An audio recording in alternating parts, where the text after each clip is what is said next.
அருமையிலும் அருமையாக பிறவி கிடைக்குது. அதில் கருணையுள்ள மனிதரைத்தான் பெருமை அழைக்குது.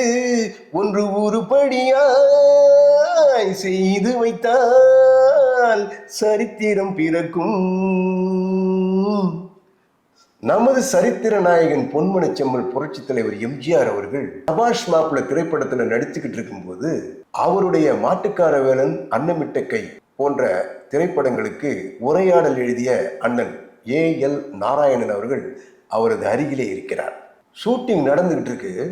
ஒரு கால் ஊனமுற்றவர் ரொம்ப சுறுசுறுப்பா இங்கேயும் அங்கேயும் ஓடி ஓடி ஓடி வேலை செஞ்சுக்கிட்டு இருந்தாராம். நமது பொன்மன செம்மல் எம்ஜிஆர் அவர்கள் அந்த தொழிலாளியை அருகிலே அழைத்து பாந்தமாக விசாரிக்கிறார். உங்களுக்கு கால் எப்படி இது மாதிரி ஆச்சு அப்படின்னு கேட்குறாரு. அவரும் ஒரு விபத்துல இந்த மாதிரி ஆயிடுச்சுங்கண்ணா எனக்கு காலு அப்படின்னு சொல்றாரு. சொன்ன உடனே சரி உங்களுக்கு என்ன குடும்பம், என்ன விஷயம்னு என்ன அக்கறையா விசாரிச்சுட்டு, என்னுடைய டாக்டர் எலும்பு வைத்திய நிபுணர் நடராஜனை போய் நீங்க பாருங்க அப்படின்னு சொல்லி அவர் அனுப்பி விடுறார். இதை பார்த்து கொண்டிருந்த அண்ணன் ஏ.எல். நாராயணனிடம் நமது பொன்மன செம்மல் எம்ஜிஆர் அவர்கள் சொல்றாரா, அண்ணே எனக்கு கால் உடைஞ்சி இப்போதான் சரியாகி இப்போ ஷூட்டிங்க்கு நான் வந்துக்கிட்டு இருக்கேன். என்கிட்ட பணம் இருந்தது, காலை சரி பண்ணிக்கிட்டு வந்துட்டேன். அந்த ஏழை தொழிலாளி எங்கே போவார்?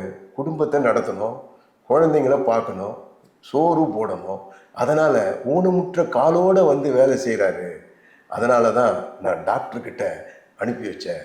அந்த தொழிலாளிக்கு வைத்திய செலவையும் அந்த குடும்பத்தை காப்பாற்றுவதற்காக மாதம் 500 ரூபாயையும் அளித்து உதவியவர் தான் நமது பொன்மன செம்மல் புரட்சி தலைவர் என்பதை நான் உங்களோடு பகிர்ந்து கொள்வதில் மற்றற்ற மகிழ்ச்சி அடைகின்றேன். அடுத்த பதிவில் சந்திக்கலாம். நன்றி, வணக்கம்.